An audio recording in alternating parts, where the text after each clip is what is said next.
Okay, hello everybody. Today I am going to do a video. Oh, by the way, don't mind my hair, please. Please don't. Just don't talk about it. I just took a shower. So, today we're going to be talking about tips to be a better gecko owner. Like, just better in general, and just gonna kind of like go over and educate you guys, like, on just the basics of caring for your gecko. Yeah, let's just get right into it. So the first thing I'm gonna mention is shedding. I see a lot of people on YouTube and stuff and like just miss proper everything. Just it's painful to watch. So first of all, with shedding with your gecko, you should have at least a humid hide, a hot hide, and a cold hide. And if you can't do that, since your cage is too small or whatever, if you do have a small cage, unfortunately, you would have to size up your cage because that's just not going to be very good for your gecko. And usually, even the smallest geckos, they need bigger cages. So with Enzo, I have a 40 gallon. We are definitely going to need to size it up a little bit more for Enzo. I'd say probably like a 60 gallon max for Enzo because we can't afford anything else. Anyways, sorry, back to the topic. So you need a humid hide, a hot hide, and a cold hide. So the humid hide should be in the at least like in the middle or something. And you heard it, humid and cool side should be a little more humid than the hot side. The tank should never be higher. Like I'd say for the hot side, it shouldn't be higher than 95 degrees to 85 degrees for the hot side. And for the cold side, it shouldn't be lower than 75. At least you should keep it like a tiny bit over 75 or I don't know, below, higher, either way. Anyways, the temperature does have a lot to do with the shedding on your gecko and stuff. Enzo just shed like 2 days ago, so it makes sense. So anyways, I keep saying anyways. So back to the topic. I see a lot of people on YouTube pulling their gecko's shed off, and a lot of gecko owners watching this video right now is probably going to agree with me. If you pull your gecko's shed off, imagine like somebody using a cucumber peeler and peeling your skin off. Yeah, that's probably what it feels like to your gecko. It's uncomfortable. Sorry, I got braces, so it's like hard to talk. It's uncomfortable to like, just ignore my stuttering. It's uncomfortable to your gecko and it's unfair to them because you should honestly let your gecko shed by themselves. Otherwise, that can also cause infection and it can cause loss of limbs. Like their feet are so fragile. That's probably the most fragile part in their body, and not to mention their tails. Listen, their tails are fat, but the only thing keeping their tails right now is food. Like, they store what makes their tails so fat is the food. They store all the food fat in their tails. So if you ever decide, oh, I think it's a good idea to just like hold my gecko by the tail, please don't do that. That's very stupid, and your gecko could lose the tail, obviously. Same with lizards, like, same with any kind of reptile, I'd say. Like, I wonder if it's with crocodiles and alligators. That'd be ridiculous if it was with crocodiles and alligators. Anyways, so Enzo, please get back up here so that we can record the video. So, anyway, back to the shedding. So please do not pull your gecko's shed off. If your gecko does need a little bit of help with the shedding process, you should actually make you should make sure their temperature in the humid area is at a comfortable rate. Otherwise, that can kind of ruin their shedding process. It can make it a little harder to shed if it's less humid, and it can make it easier for them to shed if it's more humid. Don't mind my voice, by the way. I'm kind of sick. So, yeah, I'm going to move on to the next one. Mouth rot, which I see in quite a few geckos. So, I don't know why I have my window open. We don't talk about that. So, like, anyways, So mouth rot in geckos is a lot of things that I see in quite a few channels that I have witnessed on YouTube. Mouth rot can happen when the substance or the substrate on the bottom of your gecko's tank, which is like soil, it can be sand, it can be anything. And also we'll move on to the type of substrate you should have in your gecko's tank next. Anyways, back to mouth rot in geckos. So it can be if the soil is too humid all the time, even on the hot side. Warm humidness coming up from the soil can cause mouth rot over time. So with geckos, the signs of mouth rot, literally the word rot in the word. That's what their mouth is going to look like. Their mouth is just going to be it's not going to look very good. It's going to either be red, it's going to be moldy sometimes, it's just not good. And if your gecko does have mouth rot, please consider taking them to the vet, or just, if you want to care for it yourself, then good luck, I guess.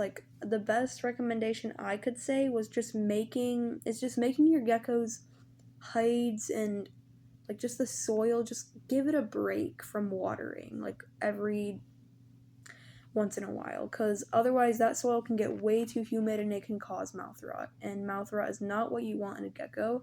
It's very painful for your gecko, and it's very painful on your taxes and money. I know I'm a kid talking about this, but who cares, because you adults always have to pay them, and we kids don't have to. Anyways, yeah, so mouth rot is a symptom that you don't want your gecko to have ever, ever, ever, ever, ever. Okay, next symptom. Let's see. What's another thing? Oh yeah, handling. So I see a lot of people mishandle their geckos. Oh my god. Speaking of that, Enzo literally just jumped out of my hand. So don't worry, she's fine.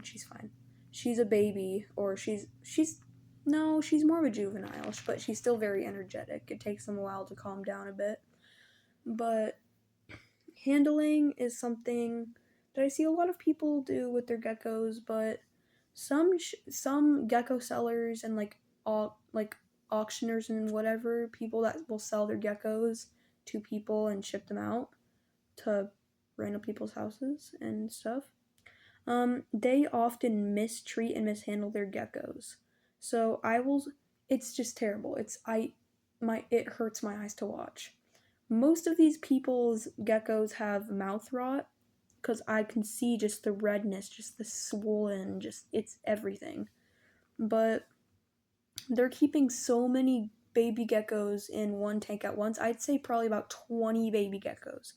And please, I am not joking when I say this. 20 baby geckos in one. I'd say the container is about, sorry, Enzo's that big maybe? Actually, no, that's not sensible. Maybe about a little bigger. Because that's not right. They're newborn hatched or whatever. I understand that you don't really have a place to put them, but if you can't handle that many geckos, then I would consider just quitting your business or just shutting your business down for a little bit. So, anyways, yeah. A lot of people mishandle their geckos. They will flip their geckos and stuff, and just to show the camera, oh, look what I have. This look at this beautiful black midnight gecko. Look at this beautiful morph. I get it. It's pretty cool, but I know your gecko is insane. It's not very used to being handled, but you don't have to flip your gecko. You don't have to grab your gecko. You don't have to pressure your gecko. It's not going to make them very comfortable. That can also cause tail loss. They like I told you, in stressful situations, they will drop their tails. Or in stressful situations, they may drop their tails. Let's just say that. So, oh my god, Enzo's very frisky right now, so yeah, so handling is a big problem that I see in a lot of people's videos with their geckos and stuff. Oh yeah, on to the next fact. What? On to the next thing. So, overfeeding. I had a small problem with this. So before we get into this what? You're so cute. Anyways, so before we get into this topic, I'm going to tell you a story about my gecko. Enzo here. This girl. Can you please show these beautiful viewers your beautiful, luscious, fat body? Anyways, we don't talk about that. So, Enzo. So me and my mom one night thought we have like this dubia roach bucket that we are using to make a dubia roach colony, and right now it's pretty good. So me and my mom got the swell idea to put Enzo. Please don't attempt this, by the way, with your gecko. If you have a colony of crickets or dubias or any kind of feeder insect. Me and my mom thought it was a beautiful, swell idea to put my gecko into the dubia roach container, where there's dubia roaches about that big in size. That big in size. That big in size. And we have these egg crates that the dubias hide behind to make their babies or whatever and make their colony. And we put Enzo in there, and we're making like a video and stuff on Enzo. And we're like, oh, look at our gecko. We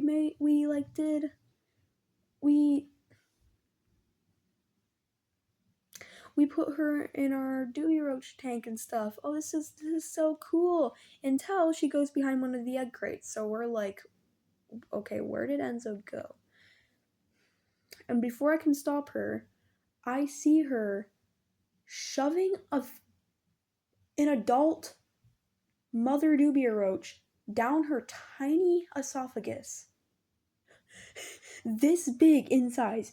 And me and my mom are just sitting there like,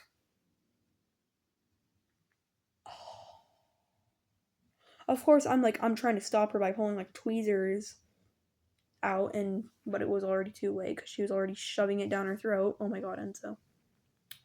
So I don't know how she did it, but she yeah, she ate that whole thing. And she was fat for like a whole week, so I didn't feed her until then.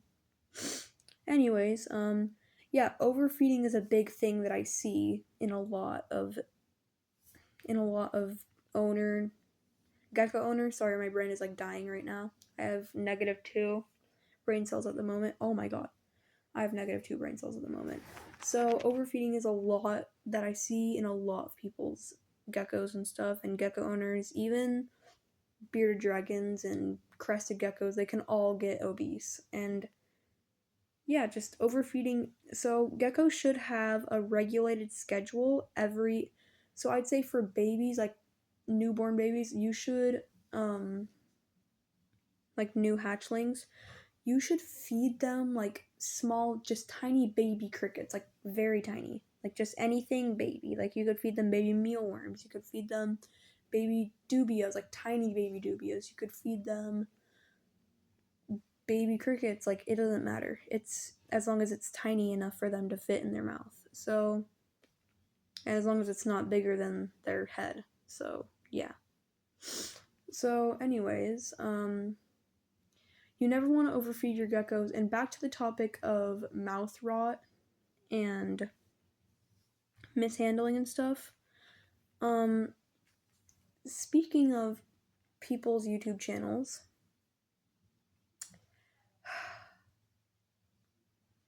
overfeeding their geckos is insane.